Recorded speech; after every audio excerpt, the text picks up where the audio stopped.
주님은 우리와니라. 하나님의 성령을 근심하게 하지 말라라는 제목으로 하나님의 말씀을 전하겠습니다. 예수 그리스도께서는 죄가 없음에도 불구하고 나의 죄를 씻기 위해서 십자가에서 피 흘리고 죽임을 당하셨습니다. 나의 죄의 대가로 주님이 죽으셨던 거예요. 할렐루야. 예, 이것이 하나님의 사랑입니다. 나의 죄 대가로 주님이 대신 죽으셨어요. 나는 앞으로 죽을 일이 없는 겁니다. 그리고 죽음을 이기시고 부활하시고 믿는 자에게 새로운 생명을 지금도 주고 계십니다. 예수님께서 이 땅에서 구원 사역을 마치시고 승천하시면서 자신을 대신해서 구원 사역을 이어갈 성령님을 우리에게 보내주셨습니다. 누구든지 십자가 믿고 예수님을 영접하기만 하면은 모든 믿는 사람 안에서 성령이 들어오신다고 성경이 말하고 있습니다. 우리 저기 앞에 화면이 띄어졌는데 처음부터 끝까지 시작하는 말만 빼놓고 고린도후서 1장 20절부터 끝까지 한번 같이 한번 그대로 읽어보겠습니다. 시작. 그간 동안 우리에게 주시고 보증으로 우리 마음에 성령을 주셨느니라.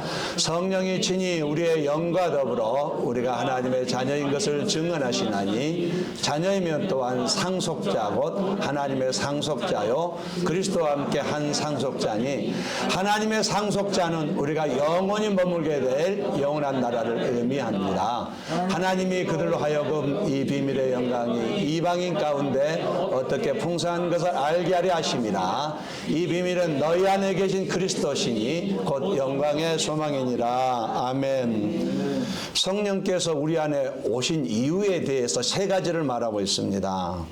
너무 길어가지고 제가 줄였는데요. 요약해서 성령님께서 우리 안에 오셨대요. 할렐루야. 아멘. 분명히 지금 내 안에 계시는데 내 몸을 성전 삼아서 내 안에서 나와 같이 지금 이렇게 결혼 생활하고 계신단 말이에요. 내 안에 오셨는데 이분이 오신 이유를 세 가지로 말하고 있습니다. 뭐냐면은 우리가 하나님의 자녀라는 것을 개런티하기 위해서 오셨다고 말해요. 성경은 그렇게 말하고 있습니다. 저와 여러분이 하나님의 자녀라는 것을 개런티해야 돼요. 보증하기 위해서 우리 안에 오셨다. 오늘 이 성경이 말하고 있습니다. 또 한 가지는 우리에게 영원한 생명이 있음을 보증하기 위해서 또 오셨다고 말하고 있어요. 할렐루야. 우리가 십자가 믿고 예수님을 영접한 그 순간부터 이미 영생이 있다는 것을 보증하기 위해서 개런티하기 위해서 저와 여러분 안에 오셨다고 성경이 로마서가 이렇게 말하고 있습니다. 예. 또 성령이 우리 안에 오셨는데 우리가 하나님의 자녀인 것과 영원한 생명이 있다는 것을 보증할 뿐 아니라 우리가 영생에 들어갈 때까지 이 땅에서 우리의 삶을 풍성하게 해 주시려고 오셨다. 이 세 가지가 저기 지금 나와 있는 거예요. 동의하시면 아멘 하시겠어요? 예, 그렇습니다. 하나님은 죄만 용서하셔 주시고 혼자 잘 살아보라고 내버려 두지 않으셨다는 얘기예요. 성령님은 우리 안에 생명이 되어서 오셨다고 말합니다. 저와 여러분 안에 지금 성령이 계시대요. 우리와 교제하시고 나와 동행하시면서 도우시려고 오셨다고 말하고 있습니다. 우리로 하여금 능력의 삶을 살게 하시려고 내 안에 오셨다고 말하고 있어요. 성경은 그래서 이런 분을 근심하게 하지 말라고 또한 말하고 있습니다. 우리가 성령님을 근심시키는 일을 할 수 있는데 우리가 성령을 거스리거나 성령을 해방하거나 성령을 소멸시키는 일에 비해서 성령을 근심하는 조금 덜 악한 일이에요. 그러나 분명한 것은 성령을 근심하게 하는 일은 악한 일으로 하나님께서 강력하게 금하고 있다는 사실이에요. 성령을 근심하게 해서는 안 된다고 하나님께서 강력하게 얘기하고 있다는 사실입니다. 성령을 근심하지 않게 하려면 어떻게 해야 되겠습니까? 오늘 본문 성령을 근심하게 하지 말라고 하나님이 말씀하십니다. 30절 말씀, 하나님의 성령을 근심하게 하지 말라. 그 안에서 너희가 구원의 날까지 인치심을 받았느니라. 이 근심하게 한다는 말은 무슨 말이냐면 성령님의 속을 썩힌다는 말입니다. 성령님의 애를 태우게 한단 말입니다. 좋지 않은 걸 말하는 거예요. 성령님을 슬프게 한다. 이 세 가지 의미가 있어요. 성령님을 속을 썩힌다. 그런 성도가 있답니다. 성령님의 속을 팍팍 썩이는 성도가 있대요. 성령님은 인격적인 안내자예요. 인격적입니다. 인격적인 지도자이시기 때문에 그의 인도하심을 따르지 않을 때에 우리가 그를 근심하게 만드는 것이에요. 여러분 다 자녀를 키워보시겠지만 자녀가 부모의 훈계나 지시에 대해서 제대로 따르지 않으면 매우 속상합니다. 잘 되라고 한 말임에도 불구하고 말을 듣지 않을 때에 굉장히 속상해요. 마음에 근심이 생겨요. 그런 것처럼 성도가 하나님의 말씀에 불순종할 때 우리 안에 계신 성령님은 근심에 빠진다. 속을 썩고 계신다. 슬퍼하신다. 이렇게 지금 성경이 말하고 있어요. 성령을 근심하게 하는 일을 분별할 것을 하나님은 엄격하게 명령하고 있습니다.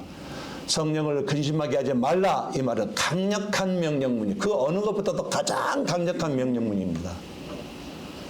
그러고 싶으면 그러고 아니면 아니라가 아니에요. 무조건 지켜야 하는 것 강력한 명령문이라는 얘기예요.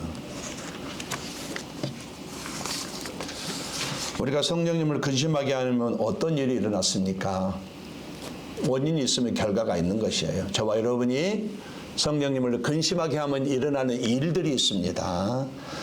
성령님을 근심하게 하면 삶에서 평안과 기쁨과 감사가 사라져버립니다. 예배를 드려도 그런 것을 느낄 수가 없는 것이에요. 그래서 결국에 내 삶 전체를 어둠으로 몰아가게 되는 것입니다. 그러다 보면 결국은 하나님의 자녀이면서도 불구하고 세상 사람과 똑같이 살아가는 것이에요. 구분이 되지 않은, 저 사람이 예수 믿는 사람인지 아니면 구분이 되지 않은 사람이 있잖아요.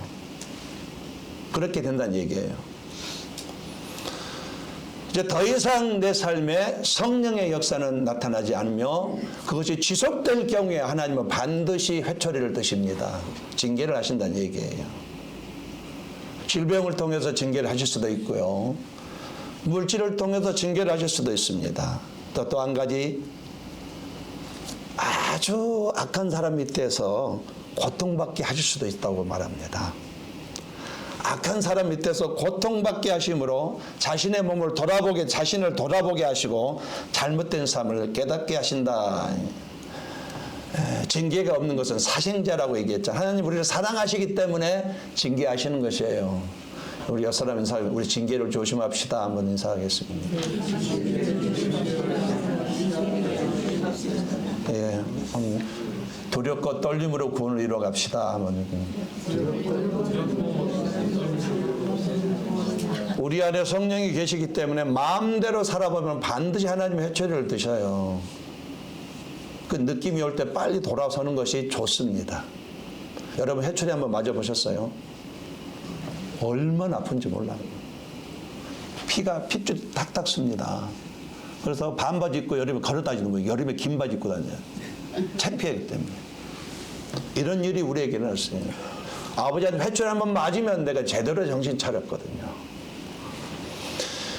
내 안에 오셔서 성령님은 자녀인 것과 영생이 있다는 것을 보증하여 주시고 또 우리가 영생에 들어갈 때까지 나의 삶을 풍성하게 만들어 주신 분이 바로 지금 내 안에 계신 성령님이셔요. 이런 성령님을 근심하게 하는 것은 매우 악한 일이다. 성경이 말하고 있습니다. 나를 사랑하시잖아요.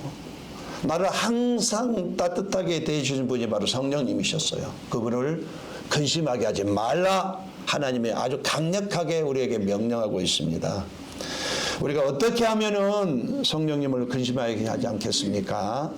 첫 번째로 성령을 근심시키지 않으시려면 성령님이 내 안에 계심에 대한 인식이 분명히 있어야 돼요. 성령님이 내 안에 계시다는 인식을 분명히 갖고 사셔야 된다는 얘기예요. 고린도후서 13장 5절을 같이 한번 읽어보겠습니다. 시작. 너희는 믿음에 있는가? 너희 자신을 시험하고 너희 자신을 공부하라. 예수 그리스도께서 너희에게 계신 줄을 너희가 스스로 알지 못하느냐? 그렇지 않으면 너희는 버림받은 자니라. 아시죠? 바울이 고린도 교회에 이 말을 던졌습니다. 고린도 교회가 어떤 교회인지 아시죠? 은사도 뛰어나고 사람도 많이 모여요. 그런데 문제가 많은 교회입니다. 한마디로 내 은사가 더 세다 이거예요. 그들이 주장하는 내 은사가 더 높다. 은사에 대해서 다툼이 심했고요. 툭하면 또 고린도 교회는 4개의 파가 분열이 있습니다. 바울파, 아볼로파, 게바파, 그리스도파. 조금 교회 안에 4개의 파가 있었어요. 그 세상 사람들이 보기에 참 저게 교회일까 뭐 이런 그런 경향이 있었어요. 그래서 바울이 얘기합니다. 너희 안에 하나님이 계시는데 어떻게 너희가 그렇게 살 수 있느냐 이 말이에요. 너희 하나님이 계시다. 이걸 인식해라 이 말을 하는 겁니다.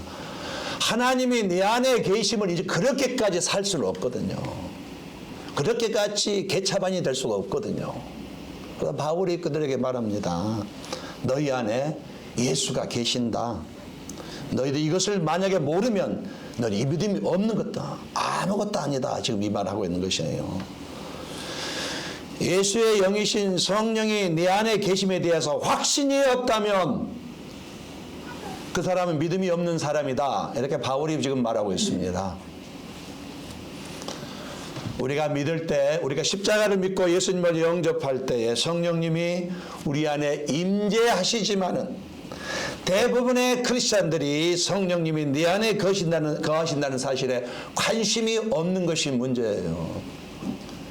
이 인식이 없다 보니까 자기 마음대로 사는 거예요. 갈 때 안 갈 때 막 가는 거예요. 성령이 네 안에 계심을 인식하게 되면 갈 수 없는 걸 절대로 못 가는겁니다. 양심상 갈 수가 없어. 이 인식이 없다 보니까 그냥 크리스찬으로서 가서는 안 될 곳을 막 가는 거예요. 그 어떤 것보다도 성령을 근심히 끼지 않는 것은요, 뭐냐면은 성령이 내 안에 거하신다는 것을 인식하면서부터 출발되는 이게 첫 단추입니다. 여러분께서 성령님을 근심시키지 않으려면 첫 번째 해야 될 일이 성령님이 내 안에 계시구나 이 의식을 가지고 살아가야 된다는 얘기예요. 동의하시면 아멘 하시겠어요? 내 안에 계신 성령님을 의식하지 못하면 그것은 성령님을 근심시키는 것입니다. 세상은 혼란스럽고 문제투성입니다. 그러나 더 무서운 것은요, 점점 더 이것이 가속화된다는 사실을 아셔야 돼요. 이제 세상은 더 이상 회복이 불가능합니다. 영적으로 봤을 때에. 예수님이 오실 때 이게 정리가 되는 거예요. 세상은 점점 더 앞으로 더 복잡하게 가갑니다. 시험과 환란이 있다 할지라도 믿는 자의 마음에는 평안이 있어야 되는 것이에요. 평안. 다 잃어버려도 성도만이 누리는 특권이 평안이거든. 아무리 세상이 여지경이고 환란이 닥치고 뭐 우주가 무너진다 할지라도 믿는 사람 마음에는 평안이 있어야 된단 말이에요. 이게 그리스도인만이 누리는 특권인데 이 평안이 없는 것은 왜 없는가요? 누구나 다 이 평안을 누리면서 살아가야 되는데, 천국을 맛을 보며 살아가야 되는데 이 평안이 없는 이유가 있거든요. 왜 그럴까요? 또 예배 드리면 하나님과 만남이기 때문에, 대통령보다 높은 만나기 때문에 감격이 있어요. 왜 그런 감동이 없는 이유가 왜 그럴까요? 어떤 사람이 예배 드리면 감동을 받는데 나는 왜 그런 감동이 없는 이유가 왜 그럴까요? 또 말씀이 들려야 됩니다. 신앙생활 4단계 3년을 풍어로 얻는다고 3년만 예배 생활해도 말씀이 들려야 되는데 50년 예배를 드려도 저 말이 무슨 말씀인 거 깨닫지 못하는 성도가 정말 있거든요. 이유가 왜 그럴까요?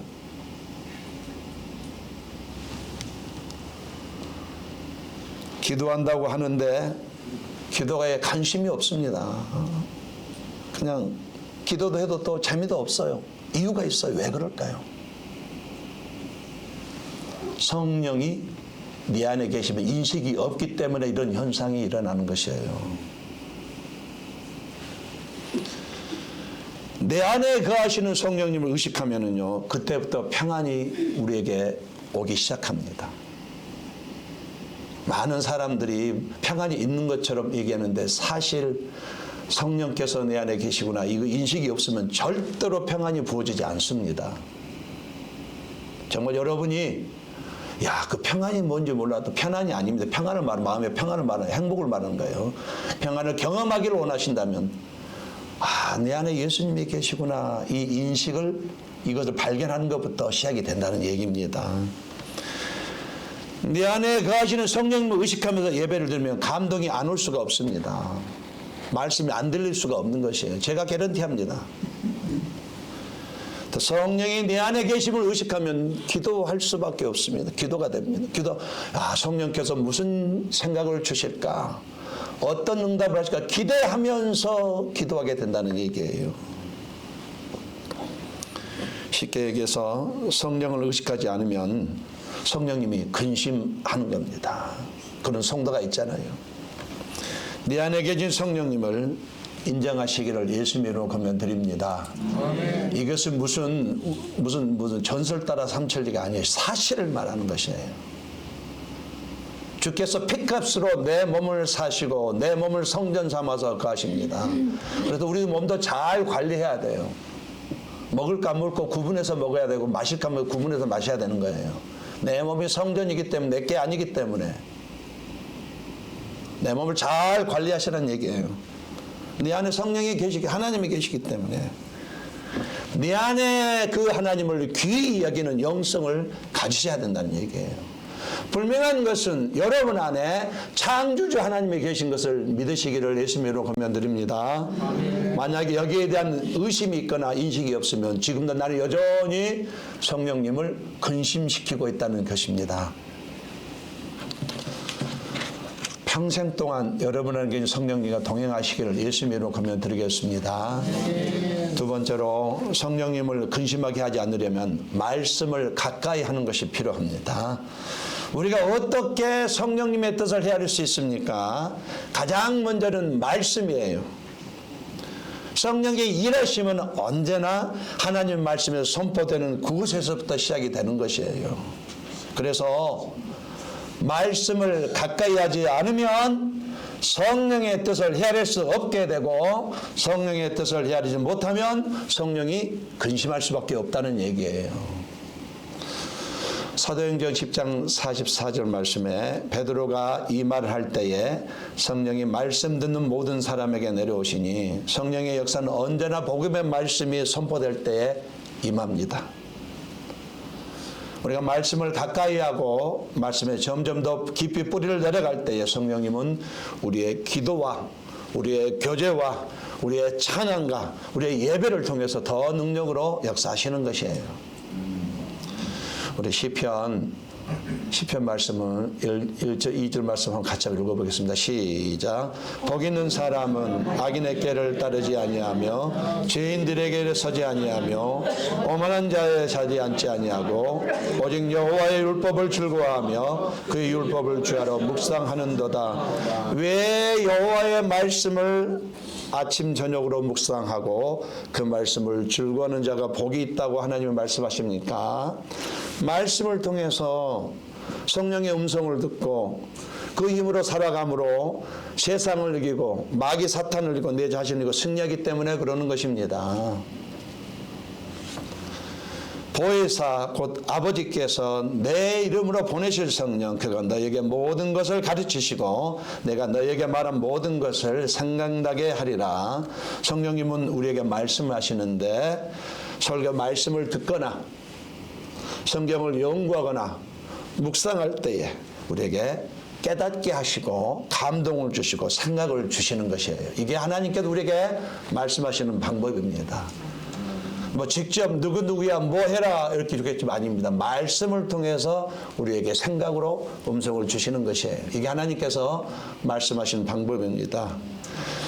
이해되지 않을 때에 성령이 감동에 닿는 여러 가지 방법으로 가르쳐 주시는 것입니다. 성령님께서 어떤 생각을 떠오르게 하시는 것이에요. 아이디어 같은 것을 생각나게 하시거나 가르쳐 주십니다. 때로는 잘못한 것이 있을 때에 그 일을 생각나게 하시며 책망하기도 하시는 것이에요. 또 성령님은 말씀을 통해서 사랑한다고 이렇게 하십니다. 우리 옆 사람을 한번 말해보세요. 내가 당신을 사랑합니다. 앞뒤 사람은 내가 당신을 사랑합니다. 이 사랑한다는 음성이 성경 말씀을 통해서 들려진다는 얘기입니다. 성경 말씀을 통해서 너는 내 거다 말씀하시는 것이에요. 너는 내 거다. 나는 너를 절대로 포기하지 않는다. 내가 돕고 있으니 힘내라고 성경 말씀을 통해서 말씀하시는 것이에요. 나는 너랑 영생을 같이 들어갈 것이다. 그날을 기대하면서 잘 참아라. 성경 말씀을 통해서 말씀하시는 것이에요. 그런 의미에서 여러분 천국에서 다시 만날 날을 기대하시길 예수님으로 권면드리겠습니다. 이렇게 예배를 드리는 천국에 똑같이 예배 드리는 거예요. 그때도 이영호 권사님 앞에 제일 앞에 앉아 계실 것 같아요. 제가 볼 때에. 제가 볼 때는 그렇습니다. 그 이영호 권사님 집은 제 집보다 훨씬 더 좋을 것 같아요. 제가 볼 때. 다 영생에 들어가지만 상급의 차이는 분명히 있습니다. 제일로 상급을 못 받는 사람이 누구냐면 목사들이랍니다. 거기다 입만 있더래요. 입만 있더랍니다.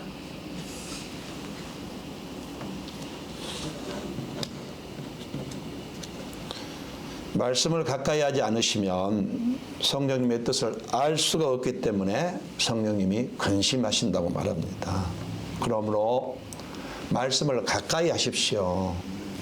혹시 우리 가운데 주중에 한 번도 성경책을 펼쳐보지 않고 아침에 나올 때 털털 털고 나오신 분이 있을 것 같습니다.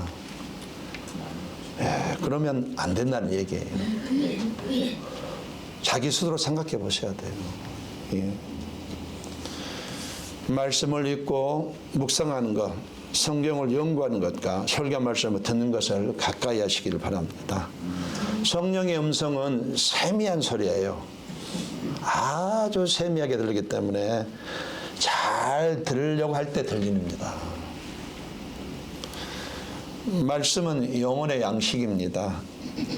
우리가 육신의 양식을 먹는 것처럼 우리 영혼도 양식을 먹는 거기서 말씀이에요. 그런 사람 있잖아요. 육신의 양식은 배꼽이 나오도록 먹는데 영혼의 양식은 먹지도 주일날 딱 한 번 먹고 마는 사람이 있는데 그 사람의 영혼은 아마 영양실조에 걸렸지 않을까 싶은 생각이 듭니다. 여러분 집에서도 성경을 읽으시기를 예수님으로 권면드리겠습니다. 지금은 얼마나 이 매스컴이 발달되고 좋은 말씀은 얼마나 많은지 모르겠어요.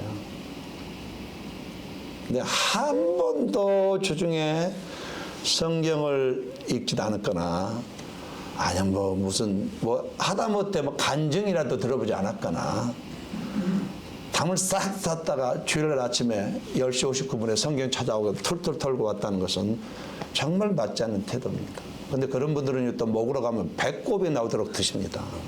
그럼 안 된다는 얘기예요. 신앙 양심상 그러시면 안 된다는 얘기입니다. 하루에 3장씩만 읽으면 1년에 1독 할 수 있으셔요. 옆 사람과 인사하겠습니다. 육신의 양식을 먹은 것처럼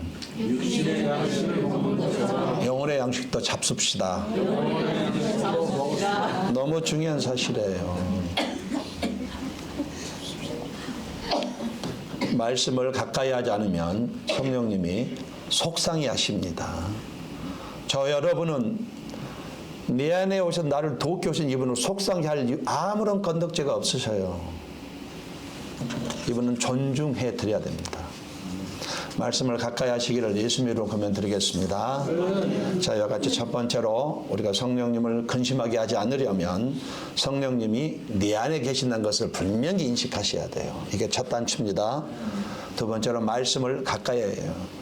적어도 설교 말씀이라도 좀 귀담아 들으시라는 얘기예요. 마지막 세 번째로 저와 여러분이 성령님을 근심시키지 않으려면 순종함이 필요합니다. 순종하셔야 돼요. 우리 갈라디아서 5장 10절만 같이 읽어보겠습니다. 시작. 너희는 성령을 쫓아 행하라. 그리하면 육체의 욕심을 이루지 아니하리라. 이게 무슨 말? 성령을 쫓아 행하라 무슨 말인지 아시죠? 성령이 주신 생각에 순종하라는 뜻이에요. 이게 성령을 쫓은 삶입니다. 성령이 내게 머릿속에 생각을 그것에 순종하라는 뜻입니다. 이게 성령을 쫓아 행하라는 말씀입니다. 성령을 쫓아 행하라는 뜻이에요. 우리가 말씀을 듣거나 묵상하거나 공부할 때에 성령이 주신 깨달음이 있거든요. 감동이 있거든요. 생각을 주시면 그것을 귀중히 여기고 흘려보내지 마시고 버리지 마시고 그대로 한번 실천하라는 뜻이에요. 이게 성령을 쫓는 우리의 삶입니다. 우리가 성령의 음성에 순종하면은요, 성령님은 또 말씀하십니다. 순종하면 또 말씀하셔요. 순종하면 또 말씀하십니다. 그리고 내 안에서 이렇게 말씀하십니다. 야, 너는 순종의 사람이구나. 네가 순종하니 나는 어떤 것도 너를 통해서 할 수가 있겠다. 너는 순종의 사람이라. 정말 내 마음껏 너를 통해 일할 수 있겠구나. 너는 순종의 사람이구나. 내가 너를 통해서 모든 건 역사해 주겠다. 순종하는 너의 믿음을 내가 붙잡아 주겠다. 나는 네 안에 있는 것이 매우 기쁘다. 이렇게 말씀하신다는 얘기예요. 순종하는 사람에게 성령께서 왕성하게 활동. 그래서 성령 충만은 성령의 음성에 순종할 때 성령님은 열심을 내어서 나의 삶을 인도하십니다. 세상에 그 하나님께서 나에게 복을 주게 열심히 일하신다는데 보달리고 뭐 있겠어. 우리가 순종할 때에 하나님의 열심히 나의 삶을 인도하신다는 얘기예요. 그래서 우리 삶이 풍성하게 된다는 얘기입니다. 성령이 주신 생각을 귀히 여기고 순종하시기를 예수님의 이름으로 권면드리겠습니다. 혹시나 오늘 말씀을 듣다가 어떤 생각이 떠올랐을까? 그것은 성령께서 주신 생각이에요. 동의하시면 아멘 하시겠어요? 그 생각을 문을 나설 때 잊어버리지 마시고 성령께서 그 우주를 창조하신 하나님이 지금 내가 이렇게 말씀하셨구나. 이거 꼭 해야 되겠구나. 이 마음을 가지라는 얘기예요. 그리고 그렇게 순종하려고 첫발을 내딜 때 이미 결과가 보이게 돼 있습니다. 말씀의 결론을 맺겠습니다. 우리 안에 오신 하나님, 이 성령 하나님께서는 내가 자녀인 것을 개런티하기 위해서 오셨답니다. 얼마나 감사할 일입니까? 내가 무엇이라고. 또 나에게 영원한 생명이 있다는 것을 보증하기 위해서 오셨답니다. 성경이 그렇게 말하고 있잖아요. 이것뿐만 아니라 내가 영생에 들어갈 때까지 내 안에서 이 땅에서 나의 삶을 풍성하게 해주려고 오셨습니다. 성령님이 이런 분이셔요. 힘들 때 기댈 수 있습니다. 나를 이해해주고 용납해주며 나를 도와주는 존재가 지금 내 안에 계십니다. 우리 인생은 그래서 신나는 인생인 것이에요. 힘든 세상에서 내 안에서 함께 하시는 성령님을 붙들고 가야만 하는 것이에요. 그래야 나의 인생이 즐겁습니다. 한 번도 나를 실망시킨 적 없으셨습니다. 나의 연약함을 아시고도 여전히 나와 동행하여 나를 사랑해 주신 분이 지금 내 안에 계신 성령님이시죠. 그러므로 아무리 시대가 변해도 아무리 환경이 변해도 아무리 상황이 변해도 매일매일 내 안에 가신 성령님을 생각하고 의식하고 의지하고 붙들며 가야 되는 것이에요. 그때 나의 삶이 풍성해집니다. 한 마지막으로 권면합니다. 성령께서 그 하나님이 창조주 하나님이 여러분 안에 계시다는 것을 인정하시고 의식하시기를 예수님의 이름으로 권면드리겠습니다. 그리고 성령의 음성을 듣기 위해서 말씀을 가까이 하시기를 권면드립니다. 그리고 성령께서 어떤 생각을 떠올려 주시며 이건 하나님의 막중한 음성이라고 생각하시고 그것을 붙들고 거기에 순종하시기를 예수님으로 간절히 축원합니다.